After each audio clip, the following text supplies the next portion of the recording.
खोट्या गुन्ह्यात अडकवण्याची भीती दाखवून एका शेतकऱ्याकडे 1 लाख रुपयांच्या खंडणीची मागणी करून त्यातील 10,000 रुपये स्वीकारल्याची धक्कादायक घटना बार्शी तालुक्यातील ताडसौंदणी येथे उघडकीस आली।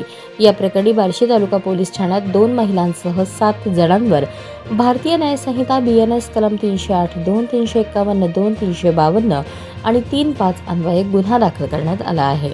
दत्तात्रय सुरेश पाटील वय 38 राहणार ताडसौंदणी तालुका बार्शी यांनी या प्रकरणी फिर्याद दिली आहे।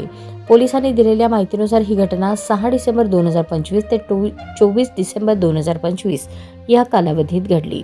आरोपींनी संगनमत करून फिर्यादी दत्तात्रय पाटील यांना प्रत्यक्ष भेटून फोनवरून शिवीगाळ आणि दमदाटी केली। तुझ्यावर आणि तुझ्या घरच्यांवर बलात्कार, विनयभंग आणि प्राणघातक हल्ल्यांसारखे खोटे गुन्हे दाखल करून तुम्हाला जेलमध्ये सडवू अशी धमकी आरोपींनी दिली। यावेळी फिर्यादी पाटील यांनी सांगितले की माझा आणि माझा भाऊ विकास यांचा काहीही संबंध नसून तो वेगळा राहतो। मात्र आरोपींनी ऐकून न घेता जर तुला हा त्रास वाचवायचा असेल तर केसमध्ये नाव येऊ द्यायचे नसेल तर 1 लाख रुपये द्यावे लागतील अशी मागणी केली। भीतीपोटी फिर्यादीने तडजोड केली असता आरोपींपैकी राणी विकास पाटील आणि वनिता सुभाष थिटे यांनी 10,000 रुपये स्वीकारले। सततच्या ब्लॅकमेलिंगला कंटाळून अखेर पाटील यांनी पोलिसात धाव घेतली।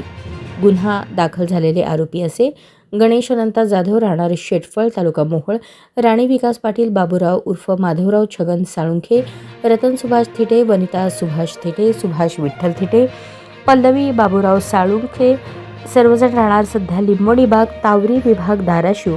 गुन्ह्यात वापरलेली रिक्षा क्रमांक MH25 AK 1934 ही देखील पोलिसांनी नमूद केली आहे। घटनेची नोंद बार्शी तालुका पोलीस ठाण्यात करण्यात आली असून पुढील तपास पोलीस उपनिरीक्षक वळसणे हे करत आहेत।